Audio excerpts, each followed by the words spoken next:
पहले से बेहतर है, लेकिन अभी होश नहीं आया। क्या मैं अंदर जा सकती हूँ? अभी नहीं, आधे घंटे बाद।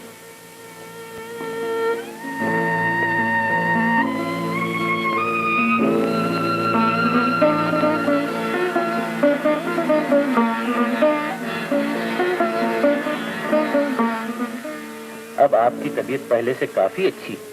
आपका बहुत बहुत शुक्रिया। आपके एहसानात में जिंदगी भर नहीं भूलूंगा। मेरा नहीं, उन देवी जी का शुक्रिया अदा कीजिए। देवी जी? मैं समझा नहीं, कौन देवी जी? वही जिनकी कार से टकराकर आप जख्मी हुए थे, जिन्होंने आपकी सेवा में रात को रात और दिन को दिन नहीं समझा। कहाँ है डॉक्टर? मैं उन्हें देख सकता हूँ? मैं उनसे मिल सकता हूँ? दीजिए, वो खुद ही आ गए।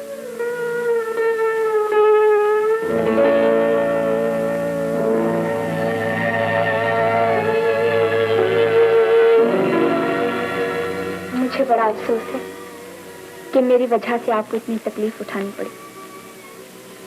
जी, इसमें आपका नहीं, मेरा ही दोष था।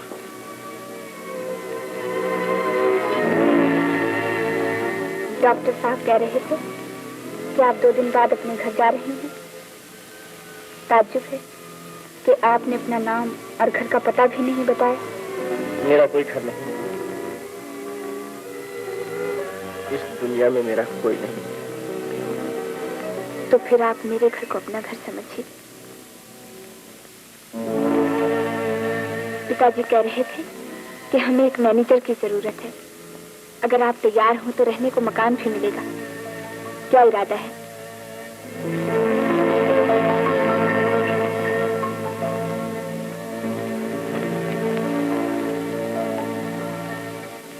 ये है मेरे घर का पता।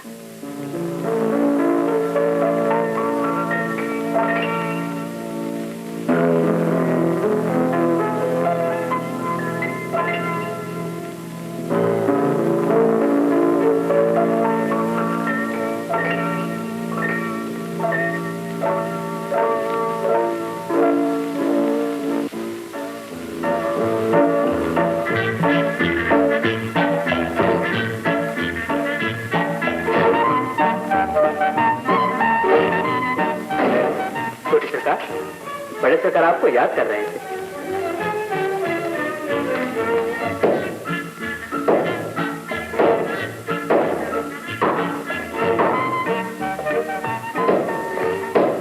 किंबे बटुआ के बच्चे, ये क्या कर रहा है? कुछ नहीं सरकार, तस्वीर लगाने के लिए कील ठोक रहा हूँ। दीवार सख्त है, कील अंदर जाती ही नहीं। नहीं जाती? क्यों नहीं जाती? हमारा नाम ले, देखें कैसे नहीं जाती। बहुत अच्छा सरकार, शेख मोटूमल के नाम से जा अंदर, जा अंदर, जा अंदर, जा अंदर, जा अंदर, जा अंदर, जा अंदर, जा अंदर, जा अंदर। अबे गधे कहीं के, ये कील इस दीवार की नहीं, उस दीवार की है। आ मेरे साथ देख, ये कील इस दीवार की है ना? हाँ सरकार, वाकई आप बहुत समझदार हैं। बेवकूफ सरकार, पाजी सरकार, नालायक सरकार, उल्लू सरकार, पिताजी सरकार। कामनी, आप मुझे क्यों याद कर रहे थे पिताजी? हम तुम्हें क्यों याद कर रहे थे? क्यों बे बटुआ, हम कामनी को क्यों याद कर रहे थे? सरकार मुझे नहीं मालूम। नहीं मालूम? क्यों नहीं मालूम? सरकार आपने मुझे बताया ही नहीं। देख बे, हम बताएं या न बताएं, जो बात हम सोचे तुझे मालूम होना चाहिए। बहुत अच्छा सरकार। गद्दे का बच्चा। माय बाप। छोटी सरकार, आपका फोन। अच्छी बात है।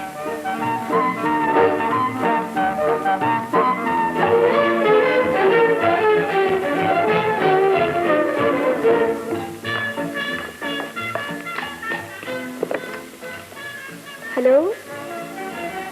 ओह, आप हैं? फरमाइए, कैसी तबीयत है? जी, वो नोट तो मैंने इसलिए रख दिए थे कि शायद आपको जरूरत पड़े। छोड़िए इन बातों को। ये बताइए, आपने हमारे यहाँ काम करने के बारे में क्या सोचा? सच? अच्छी बात है, तो मैं अभी पिताजी से कहकर सब कुछ तय कर लेती हूँ।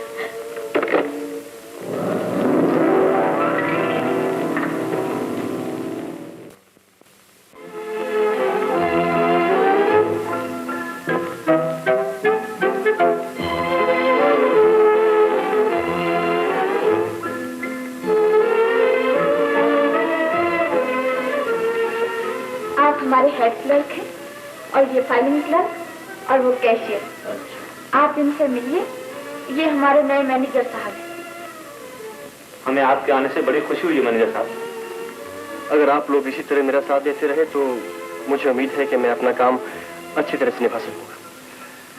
और हाँ, मैं तमाम पिछली कॉरेस्पॉन्डेंस फाइल्स और जरूरी कागजात वगैरह एक नजर देखना चाहता हूँ। बहुत बेहतर, मैं भी हाजिर करता हूँ।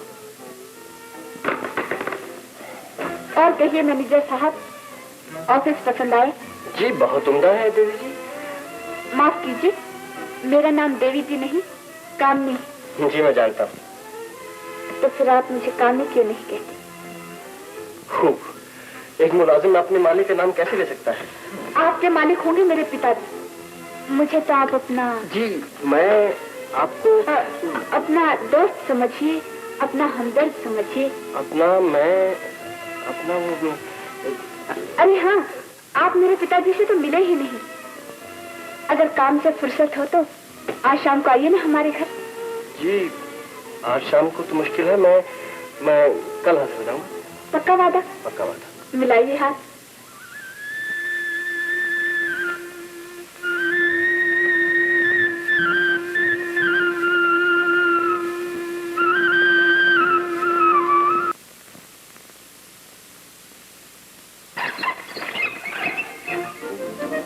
बटुआ, हमने तुझसे 1000 बार कहा है कि चाय पिलाने से पहले हमें खबरें सुनाया करो, मगर तू हर वक्त भूल जाता है। नहीं सरकार, अभी सुनाता हूँ। सुनाता हूँ, जल्दी सुनाओ। सुनाता हूँ सरकार, सुनाता हूँ।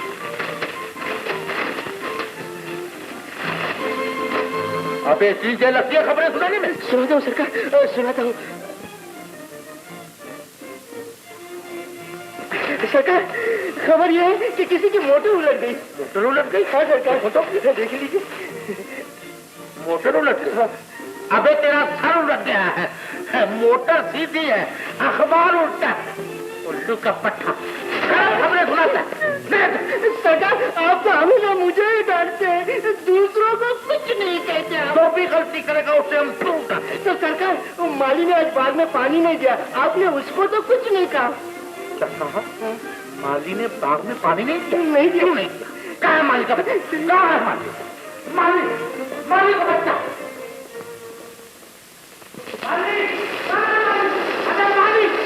माली का बच्चे इधर आओ। सरकार के बच्चे बाग में पानी क्यों नहीं देता? सरकार, पानी जो बरस रहा है। पानी जो बरस, अगर पानी बरस रहा तो छाता लगाकर पानी दे। जाओ, हम नहीं बचेंगे।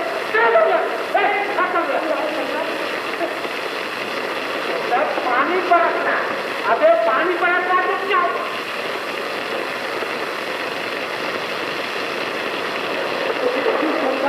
आप क्यों तकलीफ कर रहे हैं? हम क्यों तकलीफ कर रहे हैं? अबे हमने जापान, जर्मनी, फ्रांस, हिंदुस्तान में जाने का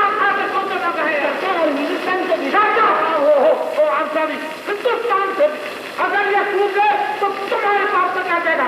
चल निकल यहाँ से, हम खुद पानी देंगे। आपसे होगा भी क्या? क्या कहा? माली को कह रहे हैं सीधा पड़ा। बचवा, इसके बीज हमने पेरिस से मंगवाए थे। इसके फूल तो जापानी मालूम होते। अरे यही तो खासियत है, जब बीज पेरिस के और फूल जापानी मालूम बचवा, और उसके बीज हमने जर्मनी से मंगाए थे। जर्मनी से? हाँ।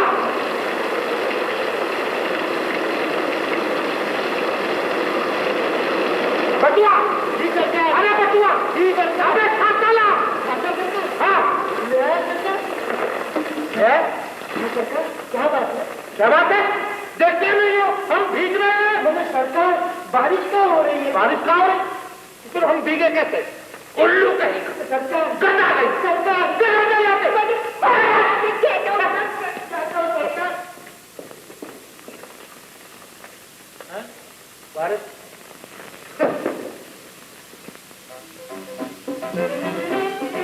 मालिक जी सरकार, जी सरकार अंदर। हम मालिक ए मालिक के बच्चे इधर आओ। क्यों बे, कौन है तू? तमीज से बात करो, मैं कहता हूँ। अच्छा, हम तमीज से बात करें, तुम तमीज से बात करो। तुम चुप रहो। बटवा इसी वक्त यहाँ से निकाल दो। बहुत अच्छा है, चुप। मैं कहता हूँ चलेगा यहाँ से। पिताजी, आप हमारे नए मैनेजर साहब हैं और ये मेरे पिताजी। माफ करना, मैंने तुम्हें पहचाना नहीं। माफ कीजिएगा, मैं भी आपको माली समझा। तो बेटी, मैनेजर साहब की 100 रुपया और तनख्वाह बढ़ा दो। हमें माली समझा क्योंकि हम पानी दे रहे थे ना। क्या हुआ बटुआ? क्या हुआ? कोई घर से बुरी खबर आई है? तो फिर रोते क्यों हो? मुझे आपसे जिस बात कि उसने जरा सी बात की, आपने 100 रुपये उसकी तनख्वाह बढ़ा दी। और मैं वर्षों से आपकी खिदमत करता आया हूँ, लेकिन 35 के 36 नहीं हुए। 35 के 36 नहीं? हाँ। तुम्हें तो 35 रुपये महीना मिलता है ना? हाँ, मिलता है। 35 रुपये महीना तो 1 साल का कितना हुआ? जिनके बताता हूँ। बताओ, जल्दी बताओ। 420। 420। हाँ। तो हम वर्षों से तुम्हें हर साल 420 देते आए हैं और मैनेजर साहब ने एक लफ्ज नहीं कहा। उससे एक दिन में 100 रुपया मिला तो तुम्हारा पेट दुखता है? नहीं दुखता है। नमक खराब। इधर कपड़े कहाँ है? कपड़े अंदर।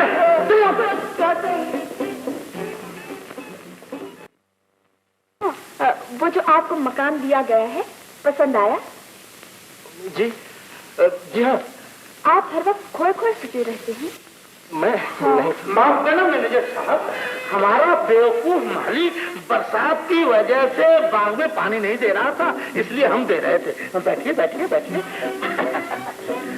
दरअसल बात यह है कि हमें फूलों का बहुत शौक है और कोई शौक नहीं। क्यों है ना कम? जी हाँ पिताजी। और वो तस्वीरें? हाँ, खूब याद दिलाई साहब। हम अपने कमरे की तस्वीरें हर वक्त बदलते रहते हैं क्योंकि हमें तस्वीरों का बहुत शौक है और कोई शौक नहीं। क्यों है ना काम? जी हाँ पिताजी। और वो शिकार? हाँ, खूब याद दिलाई। वो शिकार, वाह साहब। एक दिन 3 नाली बंदूक लेकर हम शिकार पे गए। 3 नाली बंदूक? नहीं पिताजी, 4 नाली बंदूक। हाँ, खूब याद दिलाई। 4 नाली बंदूक। जी हाँ, 4 नाली बंदूक लेकर हम शिकार पे गए। यूं ही जंगल में हम चाय पी रहे थे, हमने देखा कि एक शेर घबराता हुआ जा रहा है। हमने आवाज दी, शेर रुक जा। वो रुक गया। कहा कि आगे आओ, वो आगे आ गया। कहा कि लेट जाओ, वो लेट गया। हमने हुक्म किया कि मर जाओ। अरे बेटी, आगे तो सुनो क्या हुआ। हमने जैसे उसे नापा तो 140 गज लंबा था। 140? भूल गया, 140 नहीं, 150 गज लंबा था। माफ कीजिए, एक बार हम भी एक तोप लेकर शिकार को गए थे। क्या कहा? ये बात यह है कि चाहे तोप हो चाहे एटम बम हो, इस्तेमाल तो हम करते नहीं है, बस जबान से काम चल जाता है। जबान बड़ी तेज है। तो साहब, हमने देखा कि दूर एक चूहा उड़ा रहा है। चूहा। हमने कहा चूहे ठहर जा। वो ठहर गया। हमने कहा पास आ जा। वो पास आ गया। हमने कहा लेट जा। लेट गया। हमने कहा मर जा। मर गया। खानदानी चूहा मालूम साहब। हमने जो उसे तोला है तो उसका वजन 140 मन निकला। 140 मन? और मैं भूल गया 150 मन। क्यों? सरासर झूठ, बिल्कुल झूठ। देखिए, आप अपने चूहे का वजन एकदम कम कर दीजिए। माफ कीजिए, पहले आप अपने शरीर की लंबाई कम कीजिए। जितने गज आप कम करेंगे उतने ही मन मैं कम कर दूंगा। मैनेजर आप हैं, पहले आप कीजिए। देखिए, पहले आप।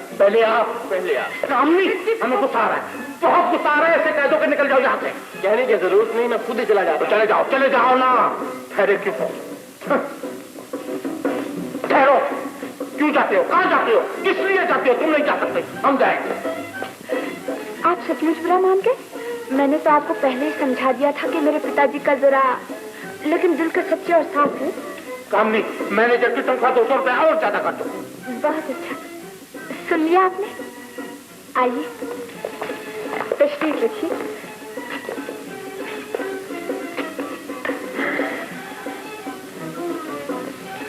जरा एक गिलास पानी मंगवा दीजिए। अभी लीजिए। बटवा? जी सरकार। एक गिलास पानी तो लाओ। बहुत अच्छा सरकार, अभी आए। माफ कीजिए, मैं अभी आई।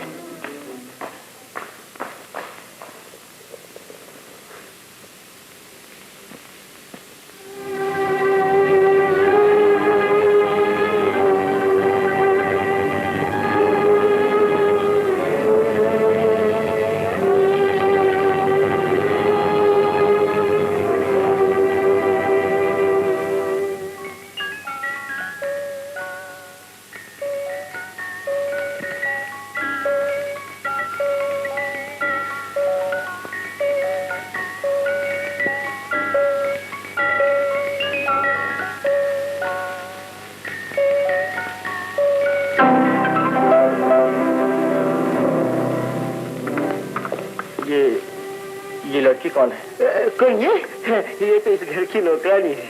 क्या नाम है इसका? इसका नाम कुछ नहीं, इसका तो हम लोग गुंगी कहते हैं।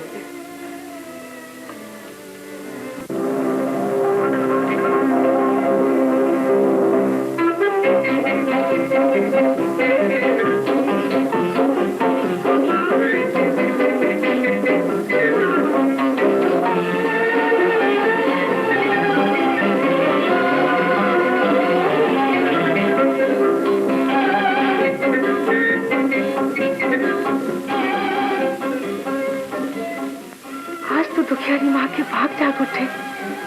बरसों के बाद आज तुझे आईने के सामने देखा है। इन सूखे सूखे बालों में फूल कितना प्यारा लगता है। इन प्यारे प्यारे होठों पर हंसी कितनी भली मालूम होती है। अरे आज तू बहुत खुश है, क्या मिल गया तुझे? अरे अरे फिर तो कहाँ ले जा रही है मुझे?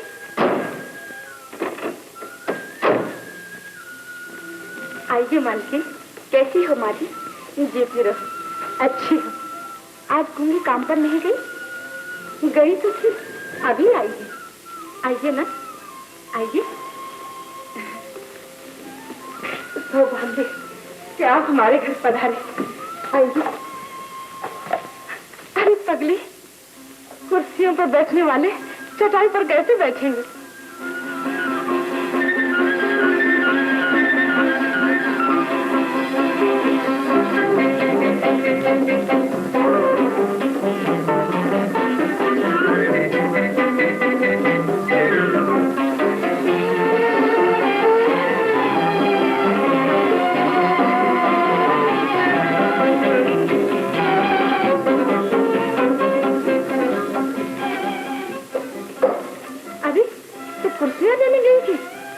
वो दोनों तो चले भी गए।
कहाँ ले आई? ऐसी जगह जहाँ इंसान आकर खो जाता है, जहाँ तन्हाइयाँ हैं, खामोशियाँ हैं, न कोई हमें देख सकता है और न कोई हमारी बातें सुन सकता है। जो बातें किसी को न सुनाना हो वो दिल ही में रहें तो अच्छा है। बात जब मुंह से निकल जाती है पराई हो जाती है। तो आप मुझे अपना नहीं समझते? जी जी ये बात तो नहीं। तो फिर आप मुझे अपने दिल का हाल क्यों नहीं बताते? यकीन कीजिए, मैं आपके गम को खुशी में बदल दूंगी, आपके आंसुओं को मुस्कुराहटों में तब्दील कर दूंगी। लेकिन मेरी जिंदगी में ना गम है ना खुशी। मैं एक ऐसा मजबूर इंसान जो हंसना चाहे तो हंस ना सके और रोना चाहे तो रो ना सके। मैं एक ऐसा मुसाफिर हूं जिसे खुद अपनी मंजिल का पता नहीं। मैं एक ऐसा मरीज हूं जिसका दुनिया में कोई इलाज नहीं। तो इसका मतलब ये है कि या तो मैंने आपको समझने में गलती की है या आपने मुझको समझने में। जी नहीं, मैं तो आपको अच्छी तरह समझ चुका हूं। आपकी नेकी, आपकी शराफत, आपकी मोहब्बत, इन सबको अगर मैं भुलाना भी चाहूं तो नहीं भुला सकता। काश मैं आपको अपना सीना चीर कर दिखा सकता कि मेरे दिल में आपके लिए कितनी इज्जत और कितनी मोहब्बत है। अब आगे कहने की जरूरत नहीं।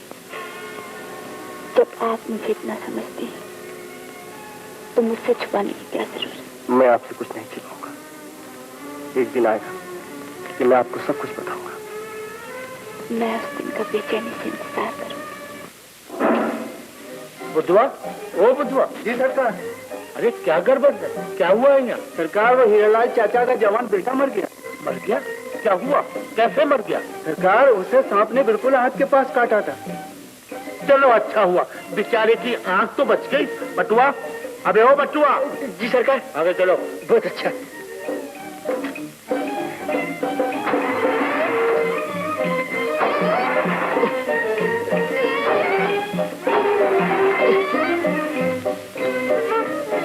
सरकार पेट्रोल खत्म हो गया। पेट्रोल खत्म हो गया? क्या बकता है?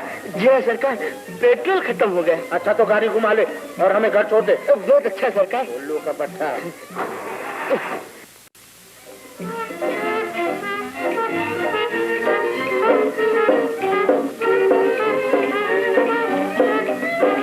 सरकार, सरकार, सरकार,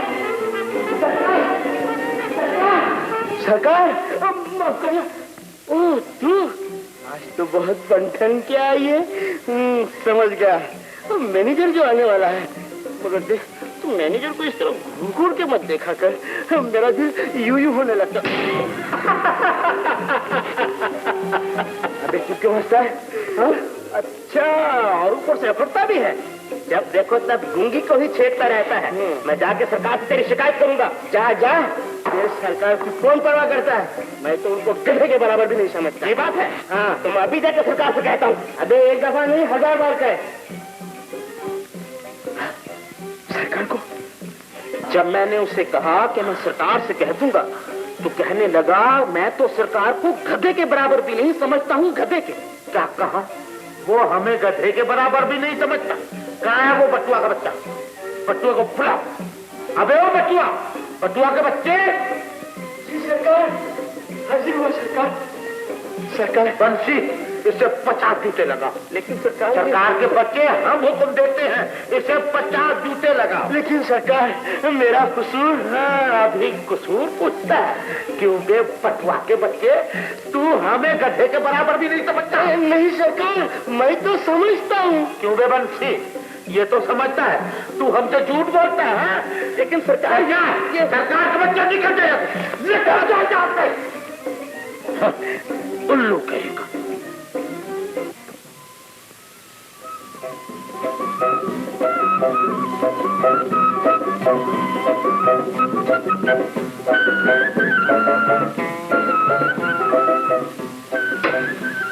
छोटी सरकार, आपने मुझे बुलाया था? हाँ बंसी, रसोइया से कह दे कुछ अच्छा सा खाना पका दे। आज मैनेजर साहब आने वाले हैं। और देख, गुलदान में ताजा फूल लगा देना। बहुत अच्छा सर।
हेलो, कौन?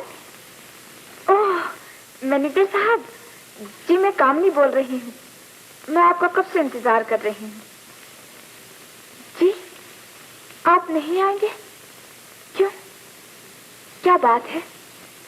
तबीयत खराब है? क्या हो गया? सर में दर्द है?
तू बड़ा खुशनसीब है। हमारे यहाँ का दस्तूर है कि लड़की जिस मर्द के गले में हाथ डाल दे उसी से शादी करती है। आज तुम दोनों की शादी हो गई।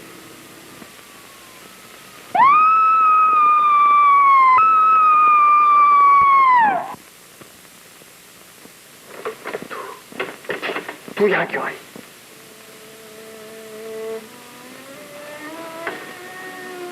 तू मुझे पागल बना देगी। पागल, जा, चली जा यहां से। तेरी परेशानियों को और न बढ़ा।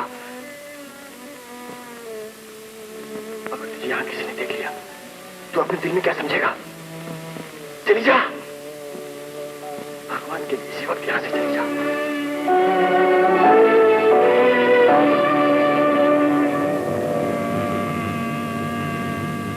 मैं तुझे एक अच्छी लड़की समझती थी, लेकिन आज मालूम हुआ कि तू किसी शरीफ घराने में काम करने के काबिल नहीं है। चली जा यहाँ से, मैं कहती हूँ चली जा यहाँ से। आज से कभी मेरे घर में कदम न रखना।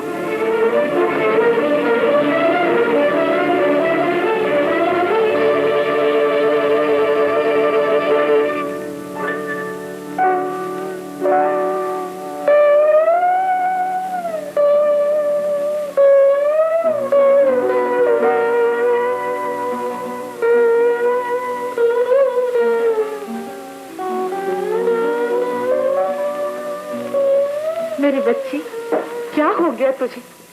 तुम क्यों रो रही है? बरसों के बाद तो तुम मुस्कुराई थी, ये आज किसने तेरी मुस्कुराहट को आंसू में बदल दिया? तुझे किसकी नजर लग गई? क्या हो गया है? क्या बताऊं बेटा, कुछ दिन पहले तो ये हंसती हुई आई थी, आज फिर रोती हुई आई है। कुछ बोलती तो है नहीं जो पता चले। ये बोलती क्यों नहीं? किसी डॉक्टर को दिखाया? अरे बेटा, ये तो अब जीवन भर यूं ही रहेगी। इसकी बीमारी ऐसी नहीं है जो कोई डॉक्टर अच्छा कर सके। ऐसा ना कहो माँ, दुनिया में बहुत तरक्की कर ली है। दुनिया में कोई बीमारी ऐसी नहीं जिसका इलाज ना हो। हम इसे आज ही किसी काबिल डॉक्टर के पास ले जाएंगे। जुग जुग जियो बेटा, मैं तुम्हारा उपकार जीवन भर नहीं भूलूंगी।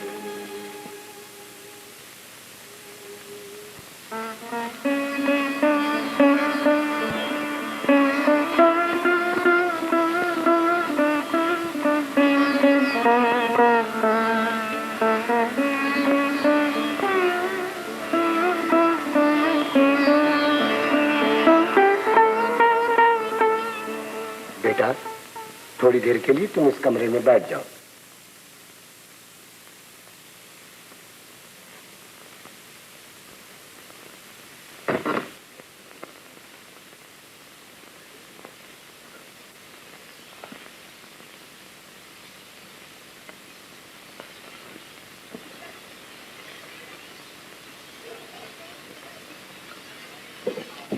तो आपका कहना यह है कि आज से 10 साल पहले ये अच्छी तरह बोलती थी? जी।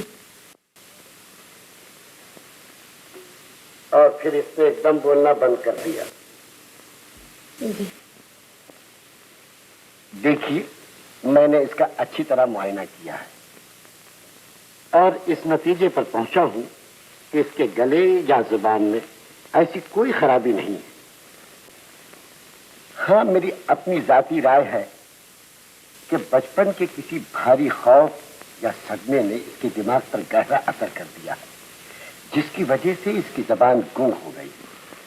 इस बारे में आपको मेरी काफी मदद करनी पड़ेगी, क्योंकि ये खुद तो कोई बात बता नहीं सकती। इसलिए आप अच्छी तरह सोचकर इसके बचपन का कोई खास हादसा बता दीजिए ताकि इसके इलाज में आसानी हो।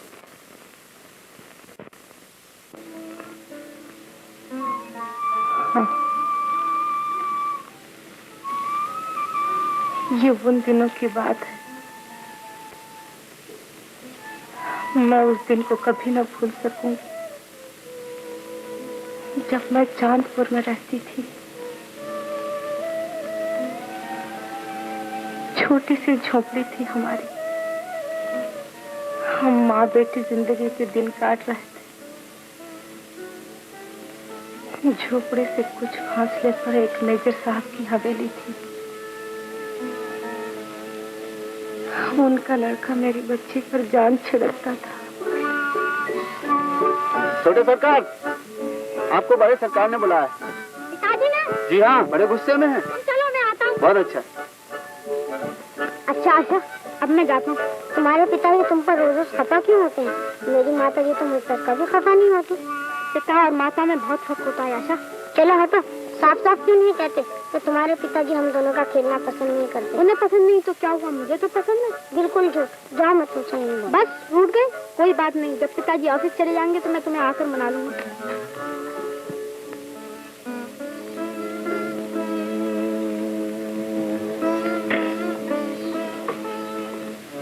आ गई राजकुमारी जी। अब जवाब थोड़ी ही मिलेगा, जैसे किसी ने होंठ सी दिए हो। मेजर साहब ने आज फिर कहलवाया है कि अपने लड़के को समझा दो मेरे बेटे के साथ ना खेला करे। मेरी लाडली, जरा सोच तो, अशोक बहुत बड़े आदमी का लड़का है और तू ये गरीब देवा की बेटी, इसका अंत क्या होगा?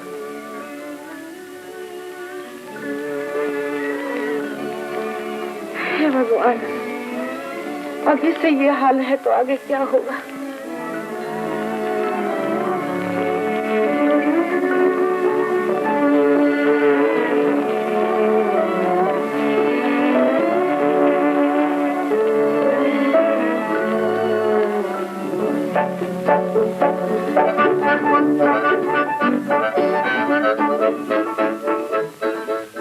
राजकुमारी की सेवा में दास का परिणाम स्वीकार हो।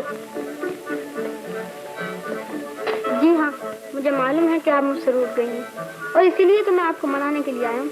बस अब जल्दी से मान जाओ, समझी? अच्छा ये बात है, तो फिर मैं भी किसी ऊंची जगह से कूद कर अपनी जान दे देता हूँ। अशोक, ऐसी बातें न किया करो, मेरा दिल घबराने लगता है। चलो चलकर कहीं खेले।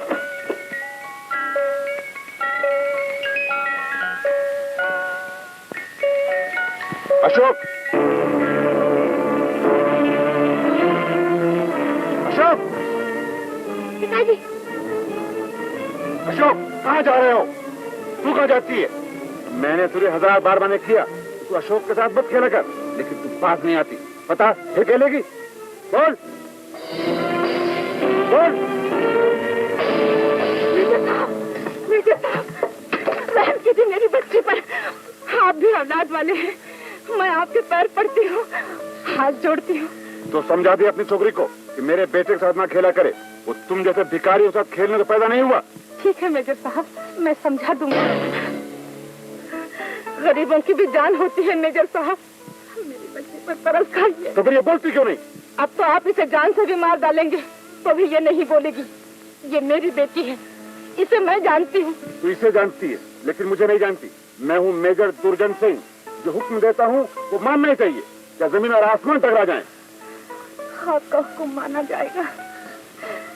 मैं आज ही इसे दूर, बहुत दूर ले जाऊंगी, इतनी दूर कि फिर अशोक के साथ खेलने कभी ना आ सकेगी। मैं उसी दिन आशा को यहाँ ले आई, लेकिन आशा फिर कभी नहीं बोली। वो बोलेगी और जरूर बोलेगी। नहीं, वो अशोक हूँ। मुझे आंखों के अंधे ने उसे नहीं पहचाना, लेकिन वो मुझे पहचान गई। मिस्टर अशोक, हट जाइए। अब उसे किसी डॉक्टर की जरूरत नहीं। आशा, आशा, आशा, मुझे माफ कर दो। मेरी वजह से तुम्हें बहुत दुख झेलने पड़े हैं। आशा, बोलो, एक बार कहता कि तुमने मुझे माफ कर दिया। बोलो आशा। आशा, मैं जानता हूं कि तुम मुझसे रूठी हुई हो, लेकिन मोहब्बत में हमेशा के लिए खामोश हो जाना तुमने किससे सिखाया? आशा, बोलो। तुम्हें बचपन की मासूम मोहब्बत की कसम एक बार बोलो आशा। आशा, तुम्हें बोलना पड़ेगा। अपने लिए नहीं तो मेरे लिए बोलना पड़ेगा। आशा, तुम मेरी जिंदगी हो, मेरी दुनिया हो, मैं तुम्हें खामोश नहीं दे सकता। बोलो आशा। आशा, तुम्हें बोलना पड़ेगा। आशा, बोलो, बोलो आशा। आशा, आशा, बोलो, बोलो आशा। आशा, बोलो, आशा, बोलो, बोलो, वरना मोहब्बत बदनाम हो जाएगी। मैं पागल हो जाऊंगा, मैं दीवाना हो जाऊंगा। आशा, मैं दीवाना हो जाऊंगा। बोलो आशा, तुम्हें बोलना पड़ेगा। बोलो, बोलो आशा। तुम नहीं बोलोगी तो मैं खिड़की से कूदकर अपनी जान दे दूंगा। आशा,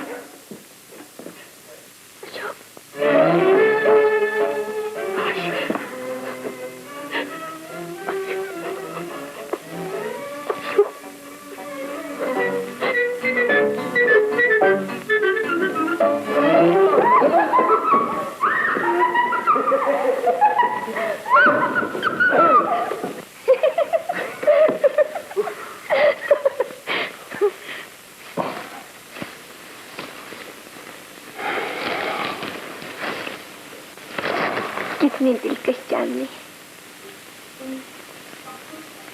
ऐसा मालूम होता है जैसे हुस्न के देवता ने चारों तरफ प्रेम के सैकड़ों दिए जला दिए। आशा, जब तुम मुझसे दूर थी, मैं तन्हाई में पहरों चांद को देखा करता था। लेकिन अब मेरा चांद मेरे पास है। वो चांद अगर अपनी सारी चांदी समेट कर ले जाए तो भी मेरी दुनिया में अंधेरा नहीं हो सकता। आशा, अशोक,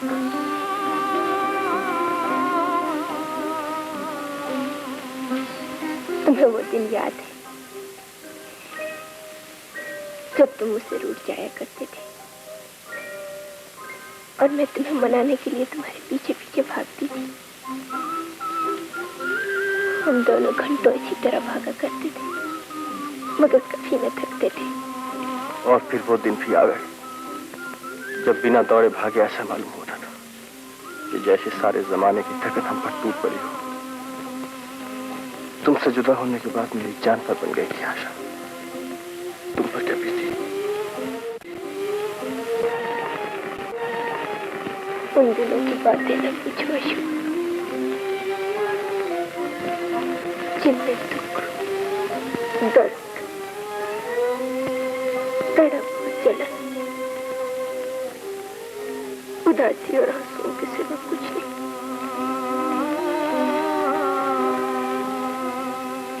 उस दिन की बात पूछो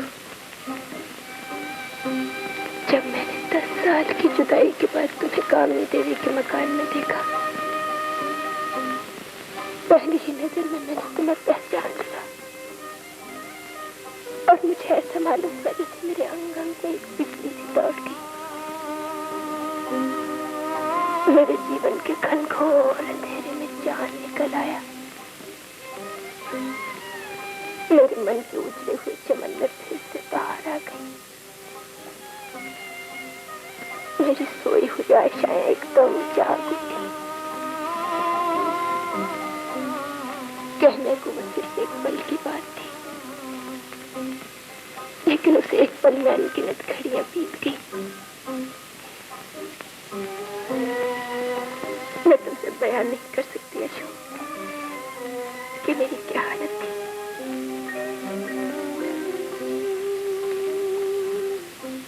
मुझे ऐसा महसूस हुआ जैसे मैं किसी अजीब सी दुनिया में पहुंच गई हूँ। मेरी आशाएं,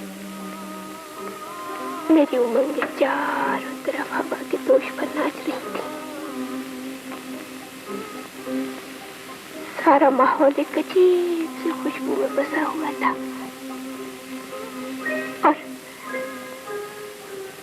और चारों तरफ संगीत का राज था।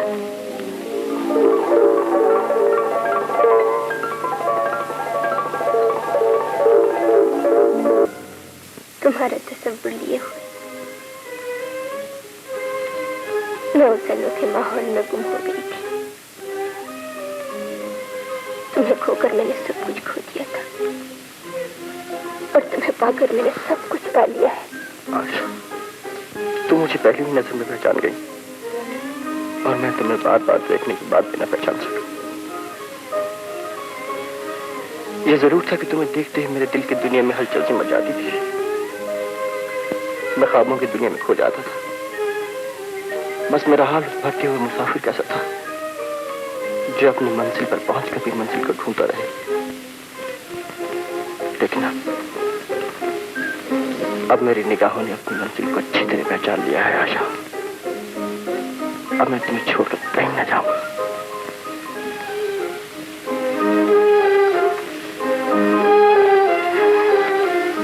देखो चांद हमारी बातें सुन रहा है।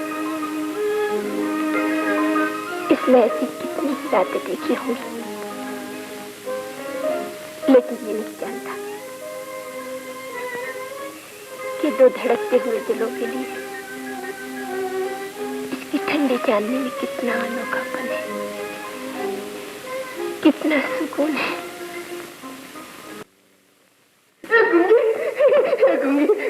अरे वाह, तूने तो आज बड़े अच्छे अच्छे कपड़े पहने हैं। भगवान कसम मेरी जगह कोई और होता तो तुझे बिल्कुल नहीं पहचानता। हमारे जूतों की तरफ सर गया। मैंने आपको नहीं पहचाना। बिल्कुल आपकी सूरत से मिलती जुलती एक और लड़की है, मगर वो गूंगी है। मुझसे बहुत प्रेम करती है। भगवान कसम, लड़की वो हो या ना हो, मगर थप्पड़ वही है।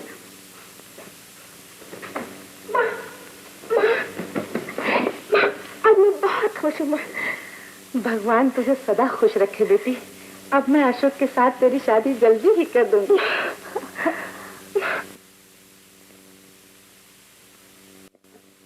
सरकार, सरकार, गजब हो गया सरकार। क्या हुआ बे? क्या माली ने फिर बाग में पानी नहीं किया? नहीं सरकार, ये बात नहीं। बात यह है कि गूंगी बोलने लगी। गूंगी बोलने लगी? हाँ सरकार, गूंगी बोलने लगी। अबे वो बोलेगी कैसे जब वो गूंगी है? सरकार वो गूंगी थी। अबे गूंगी थी तो फिर बोली कैसे? लेकिन सरकार वो गूंगी तो बोलती है। अबे वो बोलेगी कैसे जब वो गूंगी है? वो सरकार। पता नहीं तुझे सब बेवकूफ किस गांव से आया है? मैं तो आप ही के गांव से आया हूँ। खामोश, तुझसे बात करना भी बेकार है। उल्लू कैसा कहता है कि गूंगी बोलने लगी। बटुआ। जी सरकार। क्या सचमुच गूंगी बोलने लगी? सरकार सिर्फ बोलने ही नहीं लगी, बल्कि एक और भी गजब हो गया। वो क्या? कैसे कहूँ सरकार, मेरा तो कलेजा मुंह को आता है। अब कहेगा भी या नहीं? कहता हूँ सरकार। सरकार, वो अपने मैनेजर साहब है ना, उनसे गूंगी की शादी होने वाली है। क्या बकता है? सच कहता हूँ सरकार, जब से मैंने सुना है मेरे तो आंसू ही नहीं रुकते। तुमने शादी की बात करके दुखियारी माँ का कलेजा ठंडा कर दिया है बेटा। इससे बढ़ के दुनिया में कौन सी बात हो सकती है कि तुम आशा के हो जाओ और आशा तुम्हारी।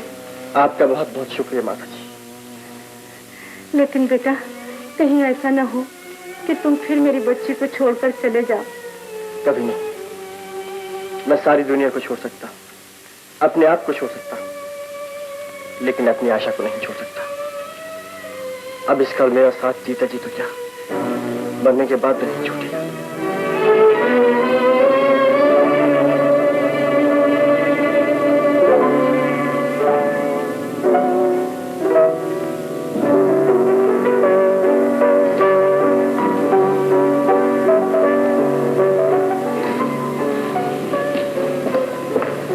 मैनेजर साहब, छोटी सरकार ने आपको नौकरी से अलग कर दिया।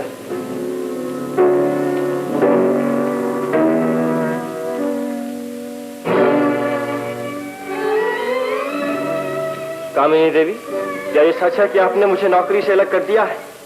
जी हाँ। क्या मैं पूछ सकता हूँ कि क्यों? यूं कि उस जगह के लिए एक सच्चे और ईमानदार आदमी की जरूरत है, झूठे और बेईमान की नहीं। मैंने कब झूठ बोला? मैंने क्या बेईमानी की? किसी को शुरू से आखिर तक धोखे में रखने के बाद पूछते हो कि मैंने कब झूठ बोला? किसी की जिंदगी बर्बाद करने के बाद पूछते हो कि मैंने क्या बेईमानी की? माफ कीजिए, कोई खुद धोखे में रहा हो तो इसमें मेरा कोई दोष नहीं। किसी ने खुद जिंदगी बर्बाद कर ली तो इसमें मेरा क्या कसूर है? तो क्या ये झूठ है कि तुम किसी से शादी करने वाले हो? ये बिल्कुल सच है। तो क्या इस दिन के लिए मैं एक अनजान को सड़क पर से उठाकर अपने घर ले आई थी? क्या इस दिन के लिए मैंने तुम्हें सारा कारोबार हवाले कर दिया था? तुम इतने नादान तो नहीं हो कि इन बातों को समझ ना सके? मैंने तुम्हें फर्श से उठाकर अर्श पर पहुंचा दिया। मैंने तुम्हें नई जिंदगी बख्शी। इसमें तो शक नहीं कि मुझे नई जिंदगी आप ही के घर से मिली है, और मैं इसके लिए भी एहसानमंद हूँ कि आपने मुझे एक ऐसे वक्त में, जबकि दुनिया मेरी निगाहों में तारीफ थी, सहारा दिया, नौकरी दी। लेकिन वही नौकरी छीनकर आप सारे किए धरे पर पानी फेर रही, जबकि मुझे नौकरी की उस वक्त से ज्यादा इस वक्त जरूरत है, ताकि तुम उस जलील और कमीनी नौकरानी से शादी कर सको। बस कामिनी देवी, आशा आपकी नौकरानी जरूर थी, लेकिन उसे जलील और कमीनी कहना बहुत बड़ी जलालत है। आशा मेरी जिंदगी है, और उसके लिए मैं आपकी नौकरी तो क्या, सारी दुनिया की दौलत को ठुकरा सकता हूँ।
मांगने आई हूँ अशोक। आज मैंने तुम्हें पहली बार नाम लेकर पुकारा है। मैंने नहीं, मेरे दिल ने पुकारा है। मुझे माफ कर दो, मुझे माफ कर दो अशोक। मैं तुमसे मोहब्बत करती हूँ, बेइंतहा मोहब्बत। मोहब्बत में इंसान पागल हो जाता है। आपने ठीक फरमाया है, मोहब्बत में इंसान पागल हो जाता है। लेकिन मैंने अपनी जिंदगी में ऐसे ऐसे पागल देखे हैं जिनके सामने आपके पागलपन की कोई हकीकत नहीं। आज आपने मुझे नौकरी से अलग कर दिया है, और इससे पहले कि आप मुझे इस घर से भी निकाल दें, मैं खुद ही चला जाता हूं।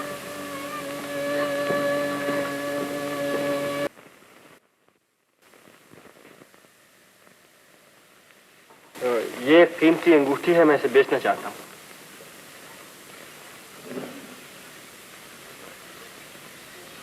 बहू जरा ठहरिए, मैं सेठ जी को दिखा लाऊं।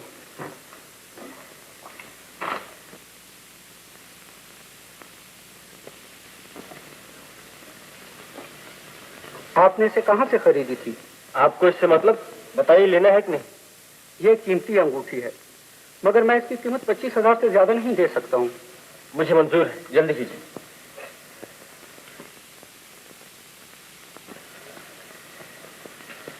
मेरी चेक बुक लाओ। कहिए, कैसे आना हुआ?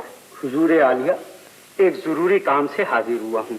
सरकार को याद होगा कि पिछले साल हुजूर ने हमें एक अंगूठी का ऑर्डर दिया था। हाँ, जो हमने बेल्जियम से बनवा कर मंगवाई थी। हाँ हाँ। वही अंगूठी आज एक आदमी हमें बेच गया। कहाँ है वो अंगूठी?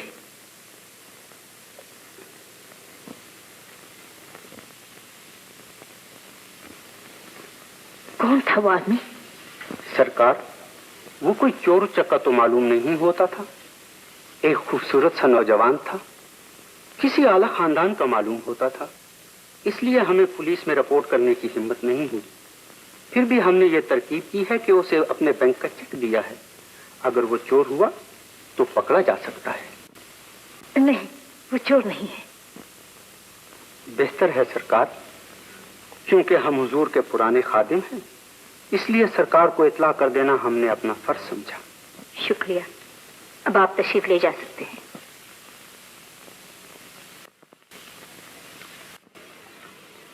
शंभू, हुजूर। ड्राइवर से कह दे गाड़ी तैयार करे।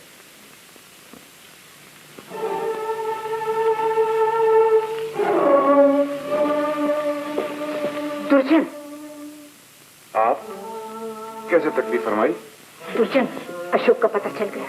कहाँ है वो? वो कल सुबह चेक कैश कराने के लिए बैंक जाएगा। बैंक? कौन सा बैंक?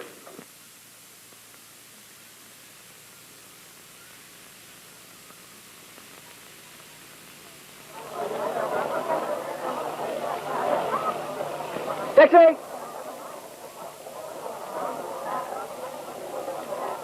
अशोक, आओ गाड़ी में बैठो। नहीं पिताजी, मैं घर नहीं जाऊंगा, कभी नहीं जाऊंगा, जिंदगी भर नहीं जाऊंगा। खामोश, मेरे कान ना सुनने का दे दीजिए, सुनने तो नहीं होगा। अब अशोक को बुज़दिल अशोक नहीं रहा जो आपकी हर जायज और नाजायज बात पर हाँ कही। मैं घर नहीं जाऊंगा। अशोक, तुम्हें जब भी कुछ कहना है फिर से कहना। चलो वही बैठो गाड़ी में, बैठो।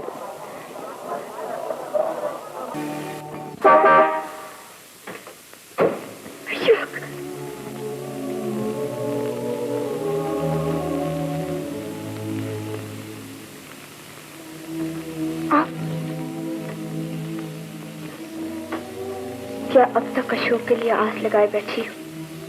अब भी तुम्हें यकीन नहीं आया कि वो तुम्हें धोखा देकर चला गया? अशोक और धोखे में कोई संबंध ही नहीं। उसने अपनी जिंदगी में न किसी को धोखा दिया और न कभी देगा। उस पर इतना भरोसा है तुम्हें, इसलिए कि उसने तुम्हें जबान दी है। शायद उसने तुम्हारे इलाज में काफी रुपए खर्च किए, मगर ये ना भूलो कि सब कुछ मेरा ही दिया हुआ था। वो एक भिखारी था, मैंने उसे नौकरी दी। वो बेघर था, मैंने उसे इतना अच्छा घर दिया। माफ कीजिए, उसके नौकर भी इससे अच्छे घर में रहते हैं, जिसे आप भिखारी कह रही हैं। वो आपका तमाम कारोबार 50 मरतबा खरीद कर खैरात कर सकता है। आपको मालूम होना चाहिए कि वो मेजर दुर्जन सिंह का लड़का है। क्या कहा? मेजर दुर्जन सिंह का लड़का? तुम्हें कैसे मालूम?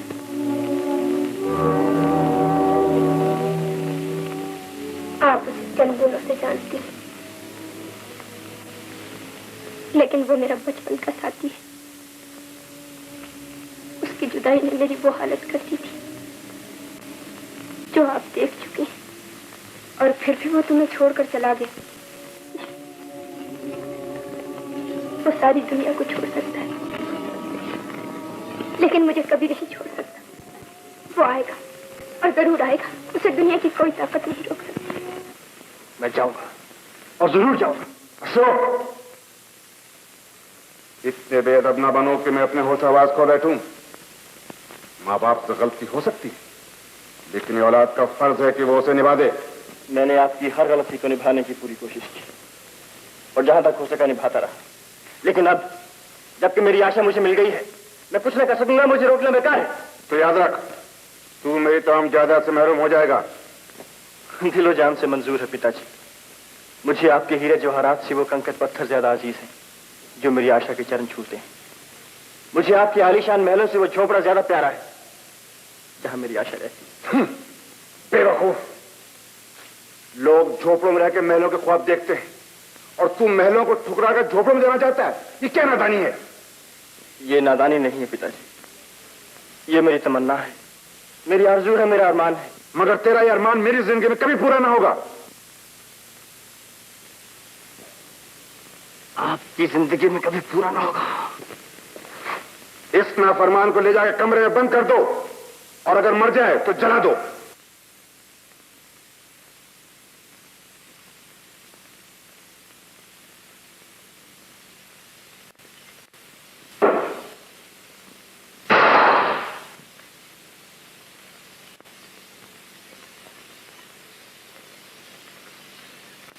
स्वामी, आपने मेरा दिल तोड़ दिया। ये क्या किया आपने? क्या कोई अपनी औलाद से इतनी बेरहमी का बर्ताव करता है? इसीलिए तो मरते वक्त मैंने कहा था कि माँ की मोहब्बत और बाप की मोहब्बत में जमीन आसमान का फर्क होता है। और आपने कहा था कि राधा, मैं अशोक को बाप बनकर नहीं, माँ बनकर पालूंगा। याद है आपको अपना वचन? बोलिए, चुप क्यों है? जवाब दीजिए। क्या आप अपने खानदानी गुरूर पर मेरे बच्चे की भेंट चढ़ाना चाहते? क्या दुनिया की कोई माँ अपनी औलाद पर इतना जुल्म कर सकती है जितना कि एक बाप कर रहा है?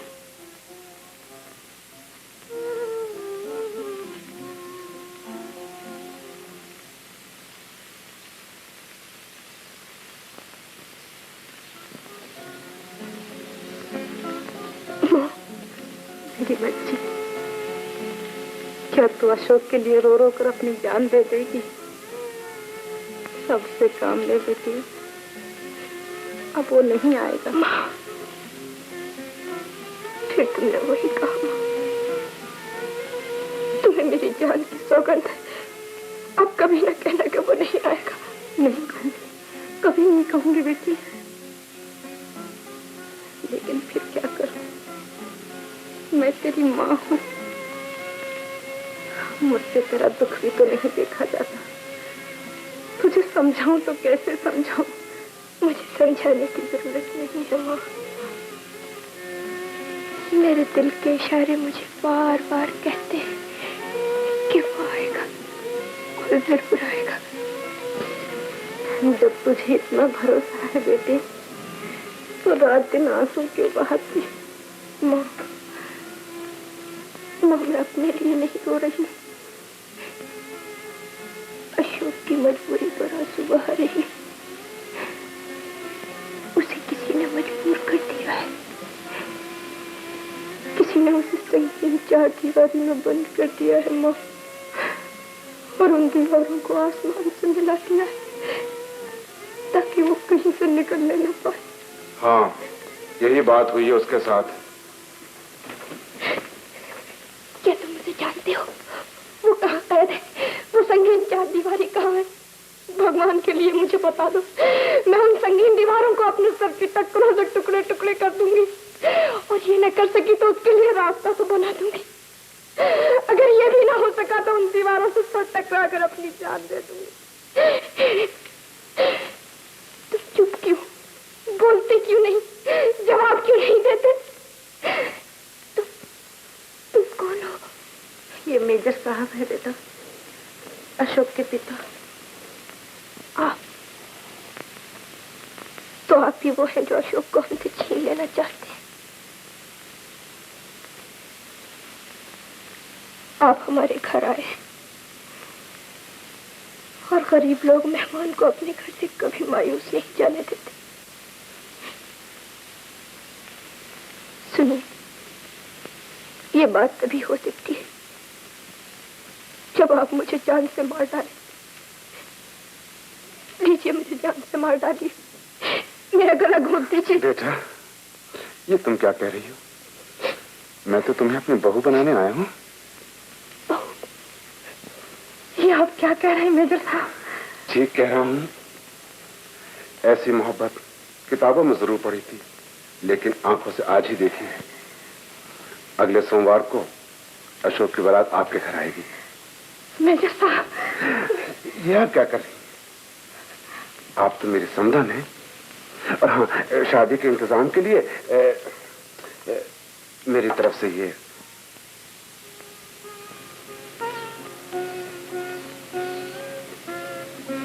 माफ कीजिए मेजर साहब, मैं गरीब जरूर हूँ, लेकिन माँ हूँ, एक लड़की की माँ।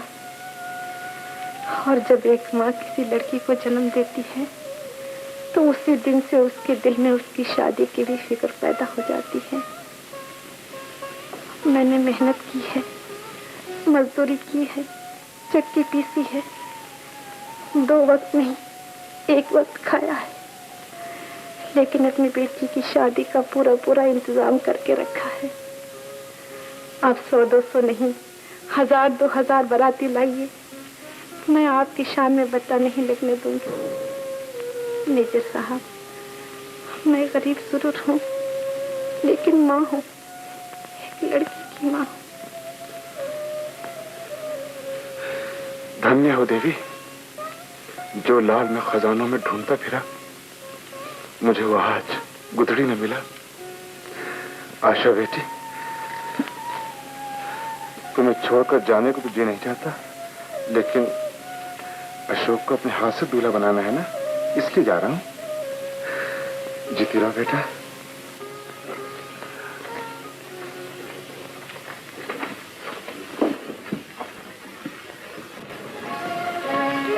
कहाँ जा रहे हो अशोक? हाँ? क्या वाकई आपने तय कर लिया है कि इस घर से मेरी अच्छी निकलेगी? मैं जिंदा नहीं जा सकूंगा। तुम कहाँ जाना चाहते हो? अपनी आशा के पास। आशा के पास ऐसे मत जाओ, मैं तुम्हें उसके पास दूल्हा बना के ले जाऊंगा। आप मुझे दूल्हा क्या कहा पिताजी? हाँ बेटा, मैं सच कह रहा हूँ। मैं आशा की माँ से तुम्हारी और आशा की शादी तय करके आ रहा हूँ। अगले सोमवार को तुम दोनों की शादी हो जाएगी। पिताजी, उठो बेटा। बेटा, मैं तुम्हारी शादी इतनी धूमधाम से करूंगा कि लोग देखकर हैरान रह जाएंगे। बेटा, और दुल्हन के घर तो आज ही तैयारी शुरू हो गई होगी।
आशा। अशोक। क्या आशा तुम्हारा ही नाम है? जी। अशोक साहब ने तुम्हें बुलाया है। अशोक ने कहाँ है? चलो मोटर में बैठ जाओ, मैं अभी ले चलता हूँ तुमको।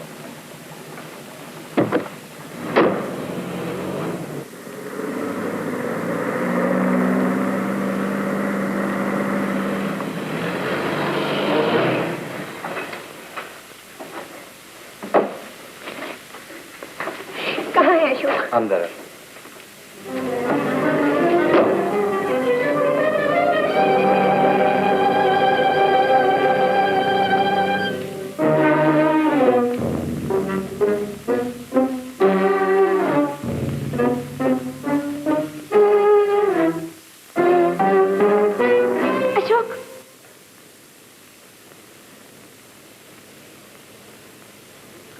बहुत हसीन हो। तुम्हारे गुलाब के फूल जैसे गाल, वीर बहुटी जैसे होंठ, तुम्हारी ये मद भरी आंखें, बरसात की घनघोर घटाओं की तरह लहराते हुए तुम्हारे ये बाल, जो सर्दी की तवील रातों से ज्यादा लंबे और गर्मी की तारीख रातों से ज्यादा काले हैं, और जिनमें मस्त और बेखुद कर देने वाली महक है। सचमुच तुम रूप की रानी हो, अब जिसे चाहो पल भर में दीवाना बना सकती हो। आप कौन है? मैं एक अनोखे तर्ज की सौदागर हूँ। तुमने अक्सर देखा होगा कि सौदागर माल खरीदते वक्त उसकी बुराई करते हैं ताकि उसकी कीमत कम से कम तय पा जाए, पर मैंने माल की हद से ज्यादा तारीफ की है ताकि बेचने वाला ज्यादा से ज्यादा कीमत जान सके। आप क्या कहना चाहती हैं? मेरी समझ में कुछ नहीं आता। तो साफ साफ सुनो, मैं तुमसे तुम्ही को खरीदना चाहती हूँ। अपनी जो चाहो कीमत ले लो और अशोक की जिंदगी से हट जाओ। क्या कहा? ठीक कहा मैंने। तुम्हें देखकर मैंने ये अंदाजा लगाया है कि तुम्हारा हुस्न अशोक को दीवाना बना सकता है, लेकिन अशोक का रंग रूप तुम पर कोई असर नहीं डाल सकता। तुम शायद इसलिए उससे शादी करना चाहती हो कि वो एक मालदार बाप का बेटा है, लेकिन यकीन जानो उसके बाप की तमाम जायदाद मेरे हाथ से ज्यादा कीमत नहीं रखती, जो मैं तुम्हें सिर्फ अपने सौदे के बयाने में देना चाहती हूँ। अब रही असल कीमत, जो चाहो मांगो। मैं तुम्हें सोने चांदी के महल दे सकती हूँ, मैं तुम्हें हीरे जवाहरात में तोल सकती हूँ, सिर्फ इसी बात की खातिर कि तुम अशोक की जिंदगी से हट जाओ। ये कभी नहीं हो सकता, ये नामुमकिन है। आपके हीरे जवाहरात और सोने चांदी के महल हमारी मोहब्बत को नहीं खरीद सकते। दुनिया की कोई ताकत हमें एक दूसरे से जुदा नहीं कर सकती। मैं अशोक की हूँ और अशोक मेरा है, मगर तुमसे पहले अशोक किसी और का हो चुका है। ये गलत है, ये झूठ है, ऐसा कभी नहीं हो सकता। आप झूठ बोलती हैं, मैं सच कह रही हूँ। मैं उस बदनसीब लड़की की माँ हूँ जिससे अशोक की शादी हुई है। नहीं, नहीं, अशोक कभी किसी और से शादी नहीं कर सकता। वो मुझे दिलो जान से चाहता है। मुझे आपकी बातों का यकीन नहीं आता। तो यहाँ आओ, ये देखो, ये है उसकी शादी की तस्वीर। उसने मेरी बच्ची के जीवन में जहर घोल दिया। शादी के बाद उसको मालूम हुआ कि उसका पति किसी और लड़की की मोहब्बत में गिरफ्तार है और उस गम ने उसे पागल बना दिया। शादी की रात बेचारी दुल्हन अपने दूल्हा का इंतजार करती रही। शदीद इंतजार।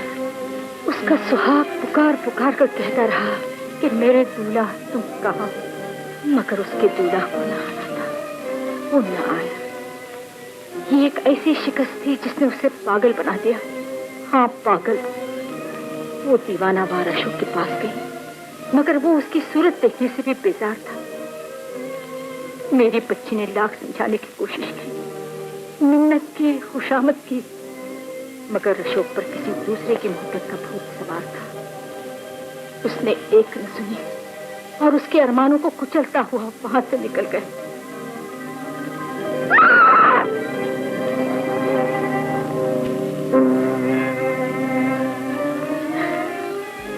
दीवानगी से तंग आकर अशोक घर छोड़कर चला गया। तुमसे अशोक की शादी तय हो गई और मेरी बच्ची ससुराल से मैके पहुंचा दी गई। आओ उसे देखो, तुम्हें शायद मुझ पर नहीं तो उस पर तरस आ जाए।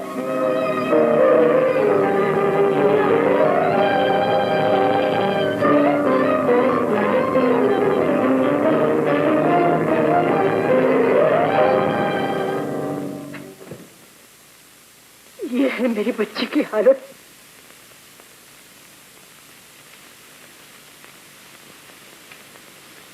तुम कौन हो?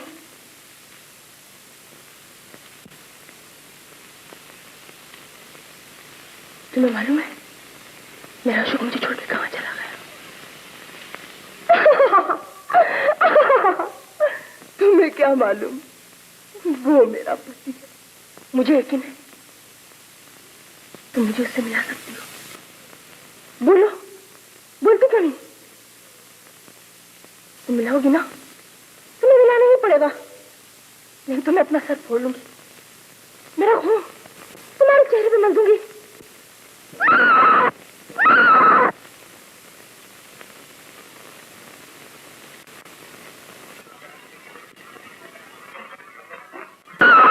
देख लिया तुमने मेरी बच्ची को?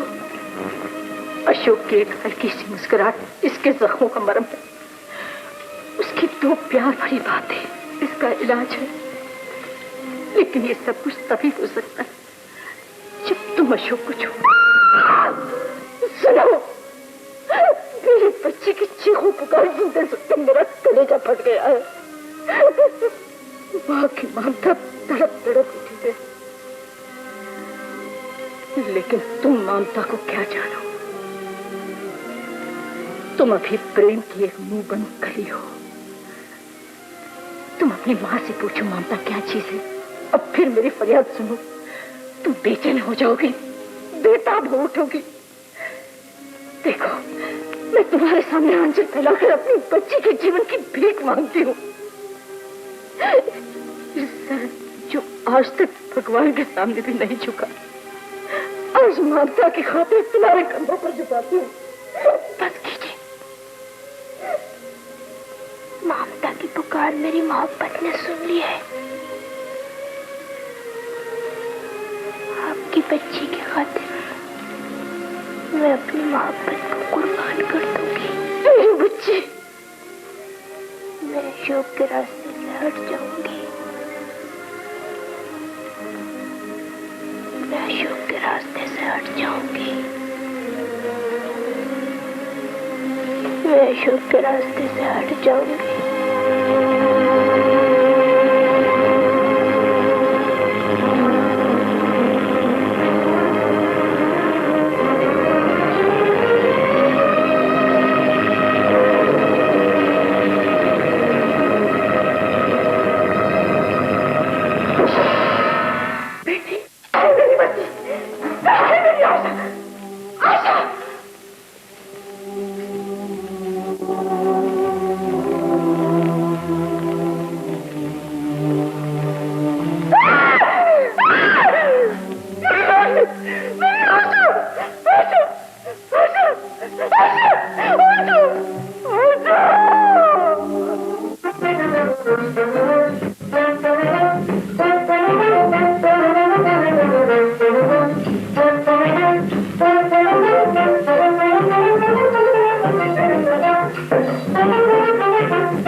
कौन हो? तुमने मेरी बच्ची को इतनी गहरी नींद में क्यों सुला दिया? तुम्हें मालूम नहीं? तुम्हें मालूम नहीं? आज इसकी शादी है। क्या तुमने अपनी बेटी को भी उसकी शादी के समय इसी तरह गहरी नींद में सुला दिया था? नहीं, शायद तुम्हारी कोई अपनी बेटी नहीं है, ये तुम्हें नहीं मालूम।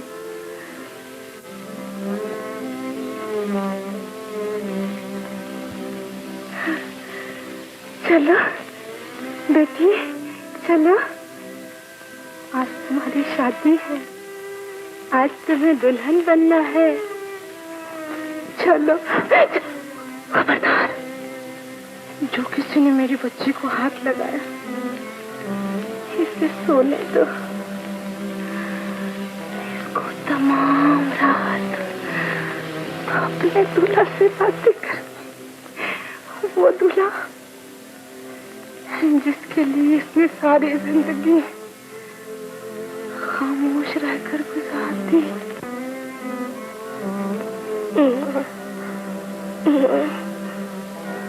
मैं अशोक के रास्ते से हट जाऊंगी। नहीं नहीं, अब तुझे अशोक के रास्ते से कोई नहीं हटा सकता, कोई नहीं हटा सकता। चल, मैं तुझे सजाऊंगी, दुल्हन बनाऊंगी।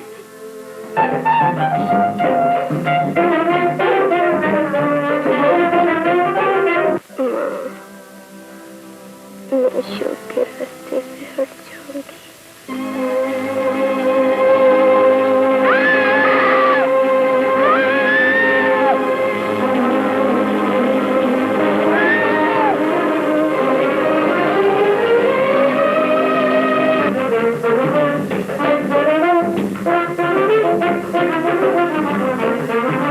रानी साहिबा, छोटी सरकार ने पागलपन में कमरे में आग लगा दी।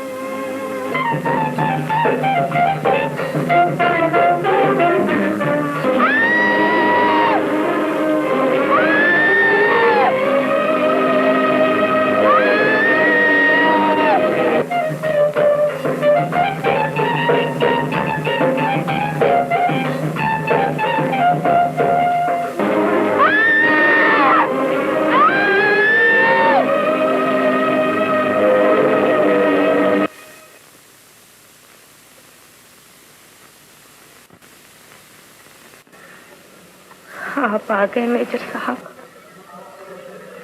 मैं अपने वचन के अनुसार अपनी बच्ची की विदा करने को तैयार हूँ।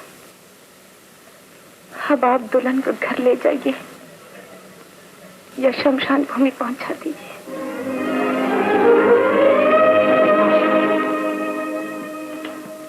अच्छा हुआ तुम आ गए अशोक। मुझे डर था कि तुम्हारे आने से पहले कहीं मैं रुखसत न हो जाऊं। तुम्हें क्या हो गया आशा? अशोक, तुमने मेरी मोहब्बत की खातिर किसी की जिंदगी बर्बाद कर दी है अशोक। मैं उसका प्रायश्चित करना चाहती हूँ, और वो ये कि मैंने तुम दोनों के रास्ते से हट जाने का फैसला कर लिया। आशा, तुम्हारा ये फैसला तो मेरी जान ले लेगा। तुम्हें क्या मालूम है तुमसे कितनी मोहब्बत करता हूँ। मोहब्बत ने जब से जन्म लिया है, तब से आज तक वो कुर्बानियां देती हुई आई है। हमारी मोहब्बत भी आज कुर्बानी मांग रही है, और मैंने कुर्बानी देने का वचन दे दिया है अशोक। मैं तुम्हारा वचन तुम्हें वापस देने आई हूँ। पहली दुल्हन ने अपनी जगह दूसरी दुल्हन को दे दी। ये आप क्या कह रही हैं? बेटी, आज मेरी गोद खाली हो गई। काश कि तुम एक बार मेरे सीने से लिपटकर मुझे माँ कहकर पुकारती, मेरा कलेजा ठंडा हो जाता। मैं सब कुछ बर्बाद थी। एक बार, सिर्फ एक बार मुझे माँ कहकर पुकारो। एक बार, सिर्फ एक बार मुझे माँ।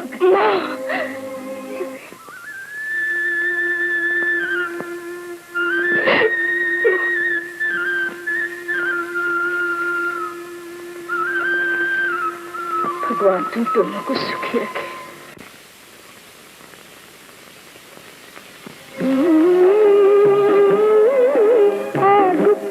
गुप चुप प्यार करें, छुप छुप आंखें चार करें, गुप चुप प्यार करें, छुप छुप आंखें चार करें।